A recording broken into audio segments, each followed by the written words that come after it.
नमस्कार सभी को। दोस्तों, यूपी के बांदा में एक शॉकिंग इंसिडेंट सामने आया है। यहाँ बीजेपी के एमएलए हैं प्रकाश द्विवेदी, उन पे आरोप है कि उन्होंने एसडीएम अमित शुक्ला को थप्पड़ मारा।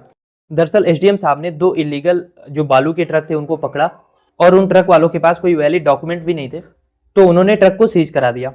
अब एसडीएम की इस कार्रवाई के बाद 25-30 लोग आते हैं, मौके पे उनको घेर लेते हैं, हाथ में डंडे, रॉड और हाकी लेके एसडीएम को धमकी देते हैं कि गाड़ी को छोड़ दो वरना अंजाम अच्छा नहीं होगा।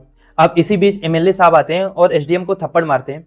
लेकिन जो एफआईआर लिखी गई है उसमें बाकी अटैकर्स का नाम तो है, लेकिन एमएलए साहब का नाम मिसिंग है।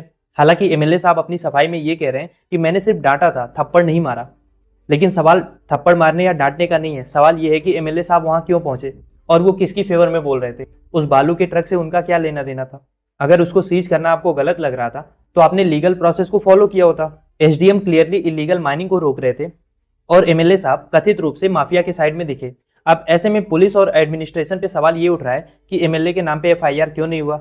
और दोस्तों, ये कोई अकेला इंसिडेंट है नहीं, ऐसा ही पैटर्न अभी कुछ दिन पहले हमने झांसी के वंदे भारत ट्रेन में देखा था, जहां पे बीजेपी के ही एक विधायक ने एक पैसेंजर को अपने गुंडे बुलवा के 12-15 उसको पिटवाया और वजह सिर्फ इतनी थी कि उसने विधायक साहब से अपनी सीट एक्सचेंज नहीं की। अब ऐसे में सवाल ये उठ रहा है कि क्या सरकार केवल विपक्षी नेताओं के खिलाफ एक्शन लेना जानती है?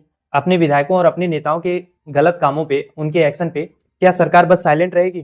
पब्लिक ट्रस्ट एडमिनिस्ट्रेशन पे कैसे बनेगा जब जो इलेक्टेड लीडर्स हैं कभी वो खुद कानून तोड़ते हैं तो कभी कानून तोड़ने वालों के साथ नजर आते हैं? क्या यूपी में कानून सबके लिए बराबर है या पावर वालों के लिए अलग कानून है और आम जनता के लिए अलग कानून है? दोस्तों, अगर आपको इस पूरे मामले की इन डेप्थ वीडियो देखनी है तो वो भी चैनल पे मौजूद है, आप उसको जरूर देखिए।